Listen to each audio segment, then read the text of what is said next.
Assalamualaikum warahmatullahi ta'ala wabarakatuh dan selamat sejahtera kepada semua. Untuk hari ini kita sambung, kita teruskan untuk bab yang terakhir untuk ASK tingkatan 1, iaitu bab yang keempat. Untuk bab yang keempat ini ada 2 subtopik yang akan anda pelajari, iaitu 4.1 adalah kod arahan dan 4.2 kod arahan HTML.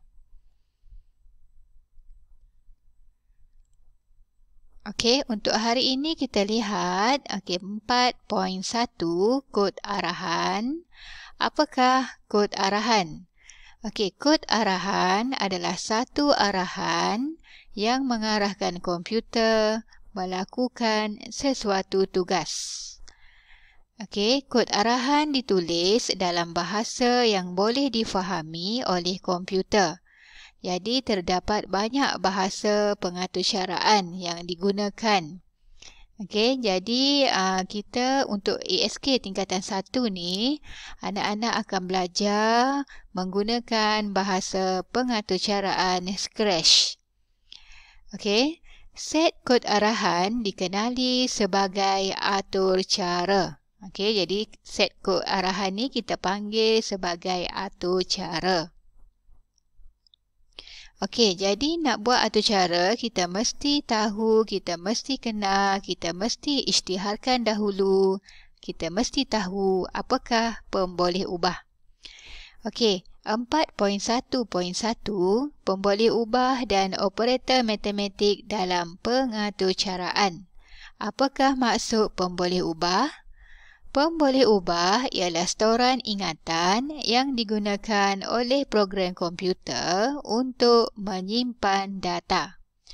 Pemboleh ubah disimpan dalam bentuk yang pertama adalah nilai berangka, yang kedua teks dan yang ketiga nilai logik. Jadi pemboleh ubah ni boleh merupakan nilai berangka ataupun teks ataupun nilai logik yang digunakan untuk menyimpan data dalam kod arahan.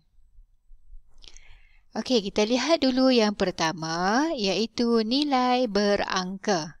Apakah maksud nilai berangka?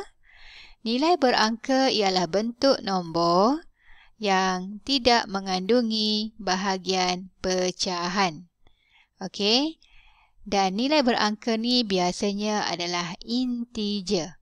Integer adalah nombor yang tidak mengandungi pecahan. Maknanya bukan nombor perpuluhan. Integer bukan nombor perpuluhan. Iaitu integer ni boleh terdiri daripada nombor positif, nombor negatif dan sifar. Contohnya, cikgu letakkan di sini contoh untuk nombor positif adalah 1, 2, 3 dan banyak lagi lah. Nombor positif maknanya dia tak ada negatif lah.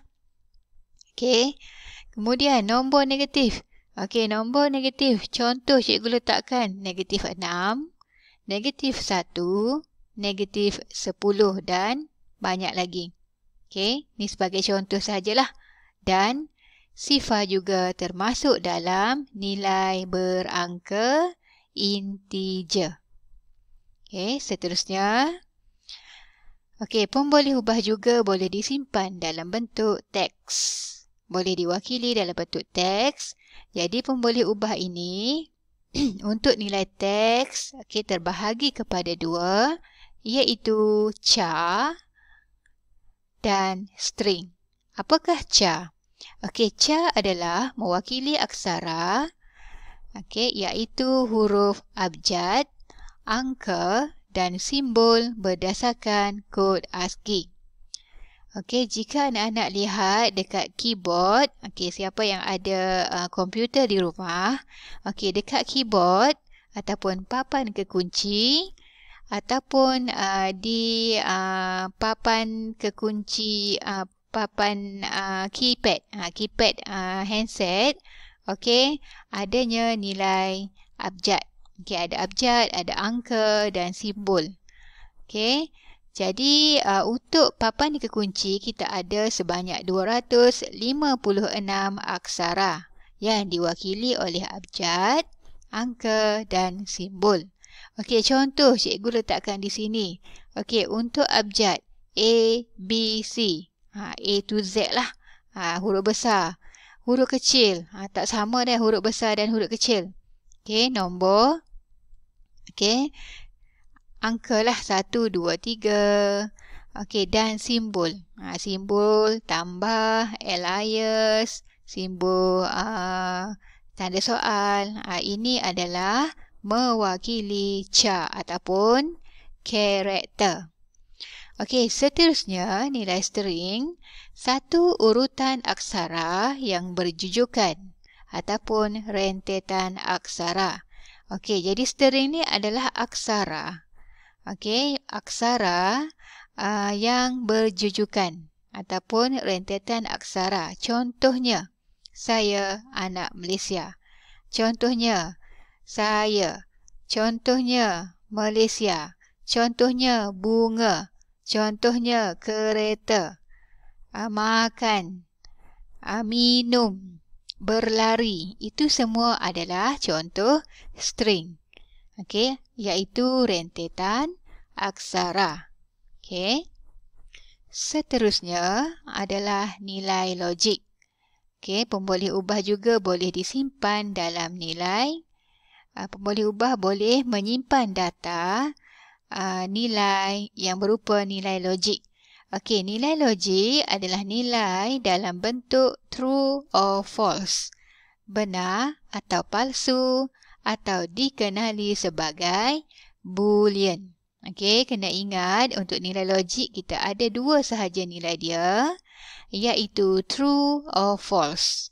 Okey, true diwakili oleh 1 dan false diwakili oleh sifar.